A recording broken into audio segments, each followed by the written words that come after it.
Comics. Today is another beautiful Wednesday, which means, of course, it's another glorious, amazing new comic book day. And this one is special in particular because it's Absolute Week. We're getting Absolute Batman issue 21, Absolute Green Arrow issue 2, and Absolute Flash issue 16, which I'm all very excited for just because all of those series have been doing incredible. I mean, the first issue of Absolute Green Arrow was just so phenomenal. It literally became one of my favorite single issues of the year just from that read alone. And Absolute Flash has just been improving every single issue since the beginning of this brand new arc, so I cannot wait to continue it. And what can I say for Absolute Batman? I mean, it's Absolute Batman. It's one of the best-selling comics of the decade for a reason. I'm pretty sure it is the best-selling comic of the decade, but do not quote me on that because I'm not looking at any statistics from here. I'm just saying what I think. There's also a bunch of other stuff releasing today. It's essentially DC Next Level Day, but I don't have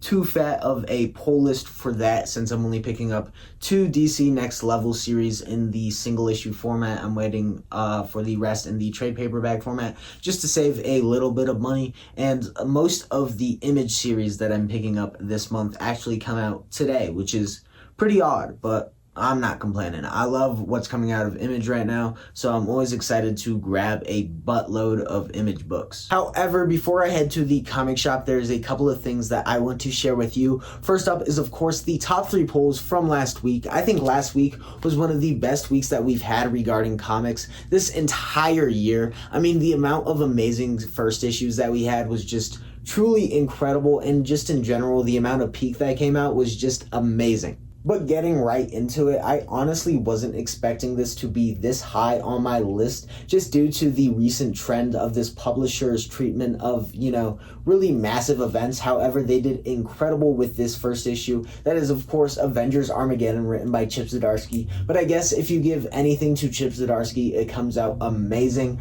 I really enjoyed the first issue. I think it had a great synopsis of what happens leading up to this, and I honestly cannot wait for the new Avengers, which is supposed to happen due to events that happen in Avengers Armageddon. Then in second place, I have another first issue, which I've just been highly anticipating for a while, written by the Scott Snyder. I bet you already guessed it. It's, of course, Absolute Catwoman. I mean, this was just an incredible first issue. The way that it describes, Absolute Catwoman in this universe was really interesting, and I really liked the reverse roles that are being held from the in-continuity universe. I think that theme is really cool, and I like the way that it's even being held to a character like Catwoman, and I just can't wait to see how this develops. And finally, I have issue 5 of a series, which is honestly crazy that issue 5 is getting first place in my top 3 polls of the week. I bet you could already guess. It's by the Dennis Camp,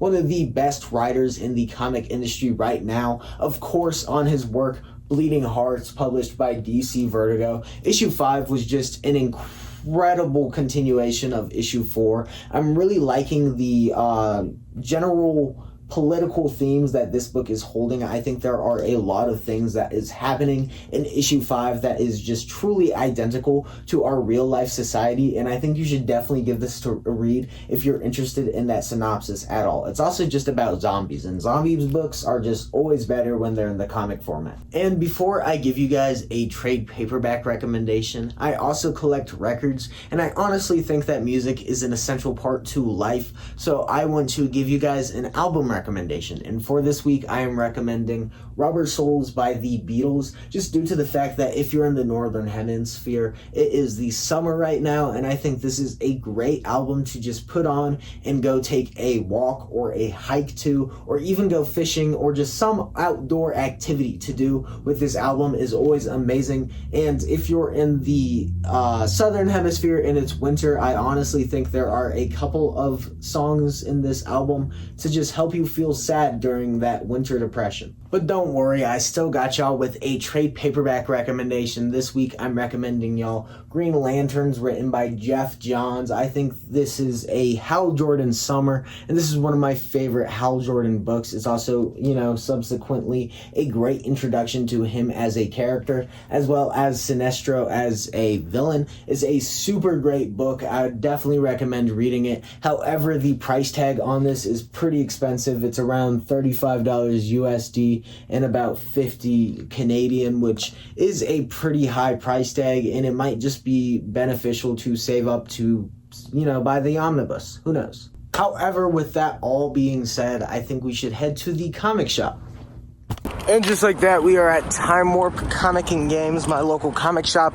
As you can see, I got some skating in on the way here, which is honestly pretty nice. It's a beautiful day out, if you couldn't tell. Well, it's not a cloud in sight, but I'm gonna go get my pole box and then look around for a little.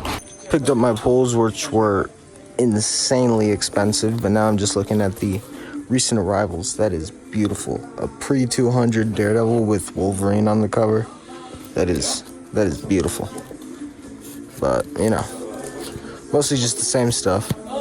Then I don't even think I have money to afford a Silver Age comic, but I, of course, just have to look back here. I mean, they gotta get some new Flash eventually. This is such a small little section now. They definitely gotta refill it soon. Of course, gotta take a look at the manga, see if they got anything I'm looking for. No. Still no. I'm looking for that 4th volume of Tokyo Ghoul. It's like every time I'm there, someone specifically buys it in order for me to not get it, which is honestly kind of annoying. And I definitely need more money if I want to get into Vinland Saga. Or I could go into debt and collect the entire Berserk series right now.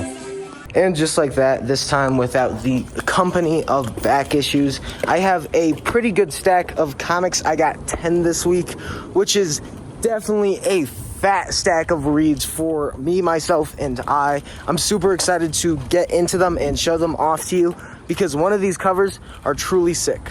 And just like that, we are back from the comic shop today. I got 10 single issue pulls, so I got a pretty fat stack, but because of that, I didn't pick up any back issues, so this is entirely a stack made of new comics, which is honestly pretty crazy to me. And on top of that, I think each of these are bangers after bangers, so let's get right into it. But before I show off the comics I got today, I do just want to mention the fact that before I left the comic shop, I saw a dude come in with a cameraman as well, and he was being very energetic. I was honestly very entertained while bagging and boarding my comics. So if any of you guys come across a video with a similar background to mine and it's titled something like Time Warp Comics and Games in Boulder, definitely let me know because I'd be very interested in finding his channel. And just like every beautiful Wednesday, we are back at the wall of pickups. Thank you guys again for that beautiful name. It does really carry that superhero aesthetic I was looking for.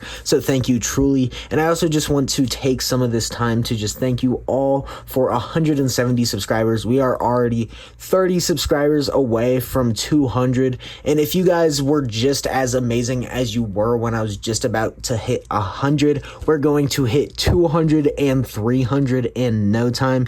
And I'm truly grateful. I cannot believe it. We are going to keep on posting content just like this. We are going to expand the quality of the videos that I'm making because, to be honest, the reason why these aren't as entertaining as I want them to be is I'm still just a novice at this vlog making stuff. I do want to get better at having more direct conversation and dialogue in the videos, and I as well just want to be able to talk about other things outside of comics in my videos related about comics in order to keep you guys entertained about other stuff as well, because I know you guys have other interests outside of comics. But without any further ado, let's look at these amazing pickups. Starting it off with DC, due to the fact that it's Absolute Week, and I think it's only fitting if we start with the one and only Absolute Batman. I just picked up issue 21. I only got the Two-Face cover. I did want that Penguin double cover, but that was a little bit too much money for my pocket, so I'm just fine with having Two-Face. I still think this is a crazy cover. Nick Dragotta truly went crazy on it, and Scott Snyder's writing has been phenomenal. I am really hoping to see more of the Robins in this, and I'm just so excited to see Two-Face. I've been looking at a bunch of edits, just waiting for this issue in particular. Then right after that, I of course had to pick up Absolute Green Arrow issue 2. I feel like it's my duty to do so, just due to the fact that this is part of the Absolute universe. And on top of that, it's truly incredible. The first issue was one of my favorite impressions to a comic book in a while. The fact that the main character in the story isn't Green Arrow, but it's called Green Arrow, is the same level of genius as Hamilton. And finally, the last Absolute single issue that came out this week was Absolute Flash, issue 16. I am super excited to read this due to the fact that Absolute Flash has been just going absolutely crazy as of recently, no pun intended.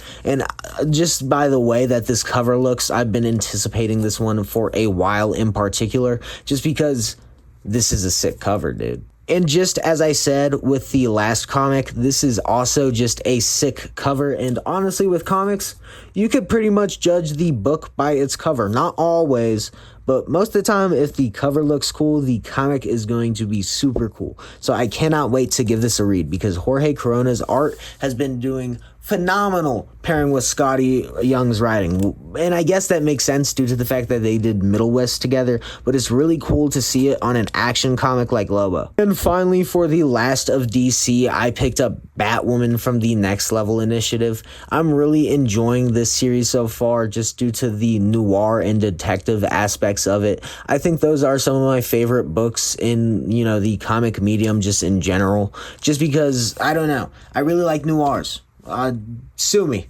But getting into Marvel, my favorite pull of the week by far has to be this Marvel Spotlight Dimensions cover done by Alex Ross, obviously showcasing the one and only Amazing Spider-Man. I have not ever owned an Alex Ross Spider-Man variant, so the fact that I was able to basically cheat code getting the Timeless variant by getting this is super cool. And then my only other Marvel pull for the week was Punisher issue 5. I am excited to read this, but I honestly wish I was more into Marvel single issues, so I could be looking forward to more things than just the Punisher this week. Then we have a pressing question that I hope this miniseries is going to answer. Who are the Unbelievables? This is the beginning of a universe connected to the Rockefellers, which I'm super excited for. This is written by Geoff Johns, which is also just super exciting. I recommended him in the beginning of this video quite literally without remembering that this was coming out quite today.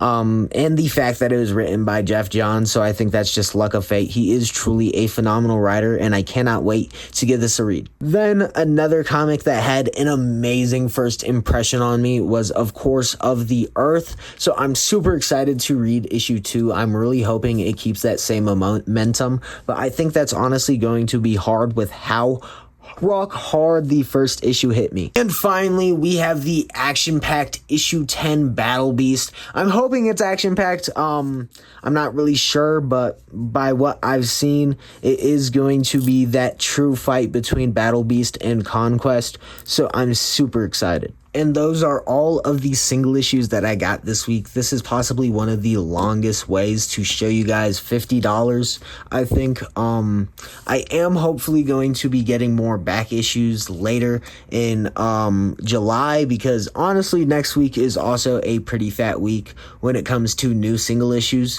which I'm honestly super excited for. But of course, I do love collecting those back issues, because those, oh my god, sometimes the best things came out before we were even born. I'm also just really happy to see the, slow increase of my Alex Ross Dimension variant collection, just due to the fact that I'm super excited to put these up. Give me some suggestions. The only wall that isn't available is that one, due to the fact that it faces the window, and that does no good for your comics when it comes to sun fading and stuff like that. And I'm not really planning on bringing these down once I put them up anytime soon.